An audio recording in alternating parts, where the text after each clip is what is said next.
জাজরা প্রথমে উঠেই বলেছেন যে আমরা দেলোয়ার হোসেন সাঈদীর বিচার করছি না, আমরা বিচার করতেছি দেলু শিকদারের। আমরা সেই দেলোয়ার হোসেন সাঈদীর বিচার করছি না যিনি সংসদে দুইবার এমপি এবং উনি একজন খ্যাতনামা মুফাসসিরে কোরআন। That's fine, very good introduction. এখন আসেন, প্রশ্নটা হচ্ছে যে আসলেই এই দেলোয়ার হোসেন সাঈদী কি আসলে দেলোয়ার শিকদার কিনা। আপনি একটা জেনারেল মানে কমন সেন্সেই দেখেন, যদি এটা বোঝার জন্য খুব বড় লিগ্যাল এক্সপার্ট হওয়ার দরকার নেই। যদি এটা দেলোয়ার হোসেন সাঈদী যদি ঠিক দেলু শিকদার না হয়, তাহলে দেলোয়ার হোসেন সাঈদীর উপরে যে জাজমেন্ট দেওয়া হয়েছে এটা 100% ইনজাস্টিস। এটা ঠিক কিনা? ভেরি বেইনসাফ একটা কাজ।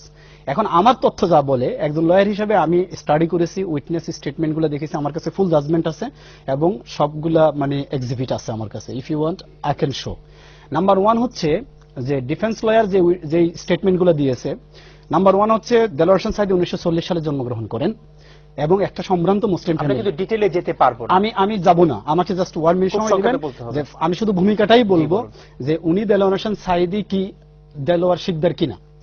1940 সালে দেলোয়ার হোসেন সাঈদী জন্মগ্রহণ করেন।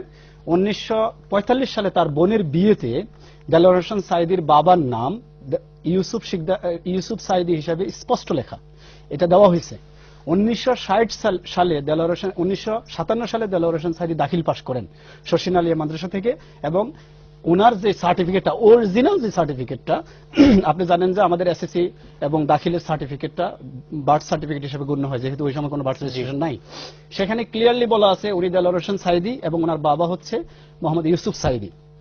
তারপরে দেখেন 1971 সালের পর থেকে শুরু করে 1972 সালে উনি তাফসির করেন সর্বপ্রথম এবং সেটা ফিরোজপুরের টাউন হলে।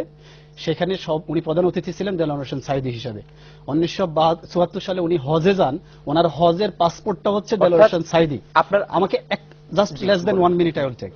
দেন 1973 সালে উনি ঢাকা টিএনটি কলোনিতে প্রধান অতিথি হিসাবে একটা তাফসির করেন, সেখানে উনি দেলোয়ার হোসেন সাঈদী। 1972 সালে পাবনাতে মুক্তিযোদ্ধারা তাকে নিয়ে প্রধান অতিথি করে একটা মানে সমাবেশ করে, তাফসির মাহফিল করে, সেখানে 21 বার ওনাকে তপধ্বনি দিয়ে অনার দেওয়া হয়, সেখানে উনি দেলোয়ার হোসেন সাঈদী। তারপর থেকে আজ পর্যন্ত উনি দেলোয়ার হোসেন সাঈদী হিসেবে আছেন। এখন আমার পরিষ্কার বক্তব্য যে যদি দেলোয়ার হোসেন সাঈদী দেলোয়ার শিকদার না হয়, তাহলে ওনার উপরে যে বেইনসাফি করা হচ্ছে এবং এই বেইনসাফির কারণে বাংলাদেশে যাদের প্রাণ গেল এবং ভবিষ্যতে আরো যা হবে, এর দায় দায়িত্ব সবটুকুই সরকারকে নিতে হবে।